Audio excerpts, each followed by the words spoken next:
Mortgage Dr. Rich here with a quick lesson on seller's concessions. In a buyer's market, meaning there's lots of inventory but fewer buyers. Usually that happens if maybe interest rates are high, people can't qualify as readily as they could in the past, or for whatever reason. But regardless, in a buyer's market, when there's lots of inventory and few buyers, the buyers have leverage. In these situations, the sellers often need to find creative incentives for getting people to buy their home versus another home, right? So one of these creative incentives comes in the form of seller's concessions. A seller's concession occurs when the seller forgoes a portion of the sale proceeds for their home and gives that back to the borrower or buyer to use as a credit towards their settlement fees and or discount points.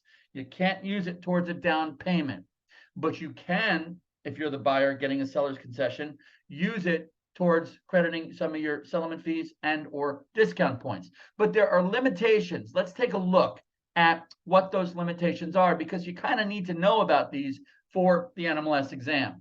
So first of all, if the mortgage is conventional, the amount of seller's concessions allowed is contingent on the borrower's down payment. So if the borrower is putting down less than 10% towards their down payment, the seller is allowed to concede up to 3% of the property's purchase price. They don't have to concede the full 3%, but they are allowed to concede up to 3% of the purchase price.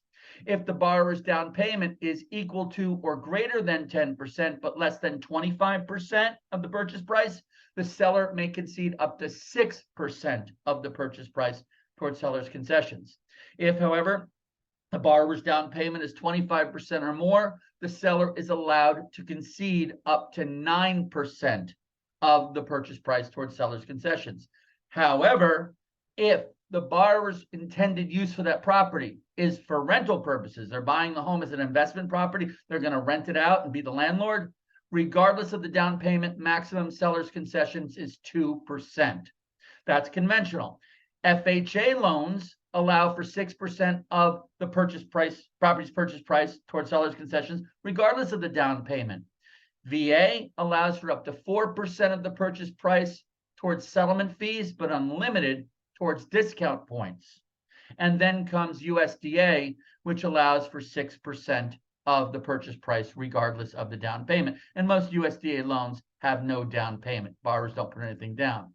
So there you have it. That's seller's concessions. Really not too complicated in theory. The biggest challenge will be memorizing the different percentages pertaining to conventional FHA, VA, and USDA. You do need to know that for the NMLS exam, but it's not too hard to memorize when it comes down to it. Like, subscribe, share, follow, do whatever you need to do to stay in touch with me in the videos that I provide you so that you can have all of the tips and strategies you need to knock the NMLS exam out of the park and launch your successful mortgage career.